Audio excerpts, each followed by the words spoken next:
اللہ اللہ اللہ۔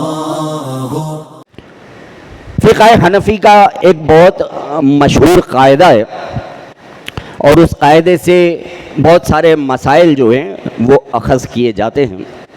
تو وہ قاعدہ یہ ہے، اذا ثبت الاصل ثبت الفرع، یعنی کہ اگر کسی چیز کی اصل جو ہے وہ ثابت ہو جائے تو پھر اس کی شاخیں بھی ثابت ہو جاتی ہیں۔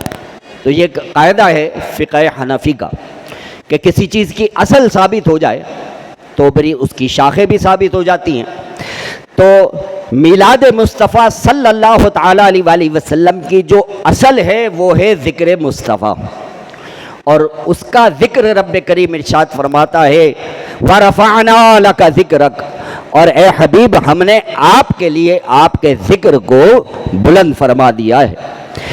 تو ذکر مصطفیٰ یہ اصل ہے، اور اس کی شاخیں کیا ہیں سنیے۔ ذکر مصطفیٰ اصل ہے، اور اس کی شاخوں میں سے ایک شاخ درود و سلام بھی ہے، اس کی شاخوں میں سے ایک شاخ نعت مصطفیٰ صلی اللہ علیہ وآلہ وسلم کی محفل بھی ہے، اس کی شاخوں میں سے ایک شاخ صلاۃ و سلام کی محفل بھی ہے، اس کی شاخوں میں سے ایک شاخ جشن ولادت کا جلوس بھی ہے، اور اس کی شاخوں میں سے ایک شاخ میلاد النبی صلی اللہ علیہ وآلہ وسلم کی محفل بھی ہے۔ تو یہ ساری گویا کے شاخیں ہیں۔ ذکر مصطفیٰ صلی اللہ تعالیٰ علیہ وآلہ وسلم اس کی اصل ہے، اور جب کسی چیز کی اصل ثابت ہو جائے تو اس کی شاخیں بھی ثابت ہو جاتی ہیں۔ اگر آپ کو یہ ویڈیو پسند آئی ہو تو اس ویڈیو کو لائک کریں، کامنٹس کریں، شیئر کریں، اور میرے اس چینل کو سبسکرائب کریں۔